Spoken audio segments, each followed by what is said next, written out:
Saat perintah puasa itu diturunkan, hal pertama yang disampaikan oleh Nabi Sallallahu Alaihi Wasallam kepada para sahabat beliau pada masa itu dan berkelanjutan sampai kepada kita saat ini adalah menerangkan diantaranya tentang keutamaan Ramadan, untuk menjawab sekaligus mengentaskan hoaks yang pada saat itu dibangun oleh orang-orang Yahudi yang tinggal di Madinah. Jadi ketika mereka mengatakan orang Islam tuh nggak punya puasa, ikut kita, ini puasa yang hebat, puasa yang bagus, dijawab oleh Allah, turunlah perintah, ya ayyuhalladzina amanu kutiba alaikumus syiyam kama kutiba alal ladzina min qablikum la'allakum tattaqun.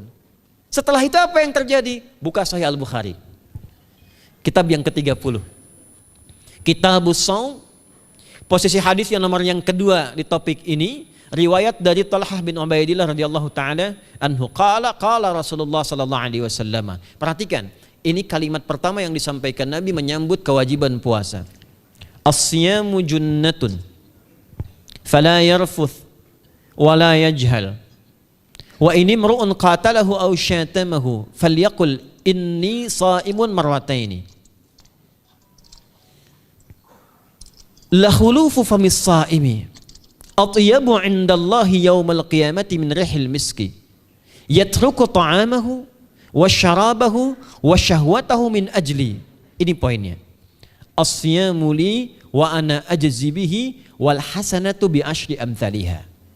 Kata Nabi, puasa kita ini yang kita tunaikan spesial, beda dengan yang lainnya.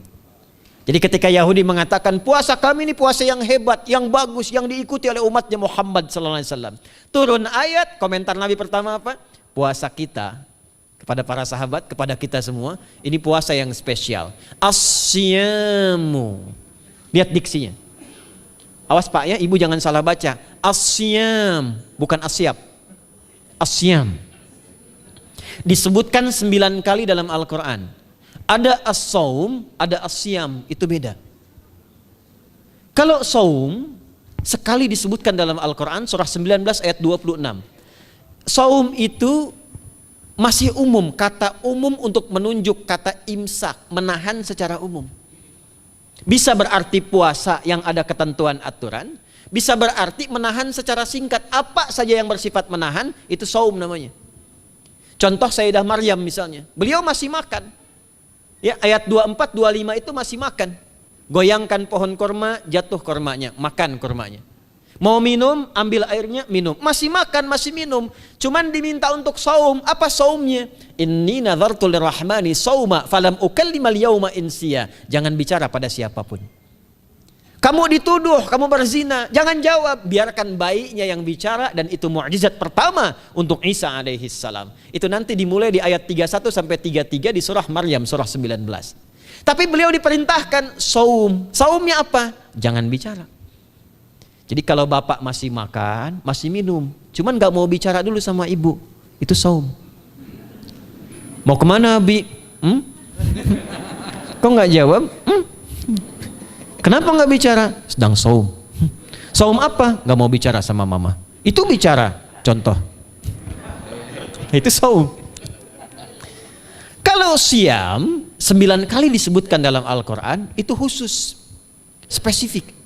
Ada aturannya, ada ketentuannya, nggak boleh sembarangan, nggak bisa kemudian seenak kita melakukannya, ada ketentuan yang dibuatnya dan itu harus diikuti. Begitu diikuti, maka keagungan dan keistimewaan ibadah itu akan dilekatkan pada pelakunya. Dan menariknya, perintah puasa itu ketika turun ayatnya Al-Baqarah 183, kalimatnya bukan menggunakan saum tapi siyam. Ya ayyuhalladzina amanu kutiba alaikumus. Nah kata Nabi, asyamu junnatun. Kalau benar puasa kita ini, kita tunaikan yang Ramadan ini, maka dia akan melahirkan satu yang tidak ditemukan pada ibadah lain, yaitu junnah. Junnah itu perisai yang bisa langsung membentengi kita dari setan secara otomatis. Secara otomatis. Tapi nggak kelihatan. Karena itu kenapa ujung puasa disebut la'allakum tatakun. Tatakun itu dari kata takwa. Takwa itu dari kata wikoyah. Wikoyah itu artinya perisai. Nah, perisainya tidak tampak dalam diri kita, tapi kalau terbiasa menunaikan ibadah puasa ini, kata Nabi, yang pertama kali akan terjadi pada orang yang puasanya benar, dia akan mendapatkan perlindungan berupa perisai dari Allah, hasil dari latihan puasanya yang dapat membentengi dia dari setan. Jadi ciri khas puasa Ramadan itu kalau sukses ditunaikan, itu akan terjauh dari godaan setan. Setan itu provokator yang memang hanya mengarahkan pada keburukan. Jadi dia nggak kenal benar. Lawannya malaikat. Malaikat nggak kenal salah, Pak. Nah, supaya terbentengi dari itu semua, kata Nabi SAW, kita itu dihadiahi sekarang oleh Allah satu ibadah yang kalau dilakukan ibadah itu akan mengakumulasi ibadah-ibadah yang lainnya, yang saat bersamaan dahsyatnya ibadah ini bisa menghadirkan junnah, perisai yang membentengi dari setan. Karena itu ketika dilakukan ibadahnya, saat yang bersamaan bisa ditahan maksiatnya, ditingkatkan amal solehnya.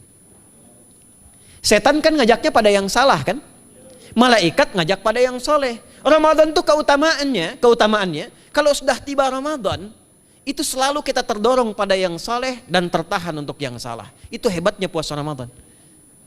Kalau nggak percaya silahkan Pak Ibu sekalian. Cuman Ramadan yang saat datang waktunya bisa menghentikan orang berbuat maksiat.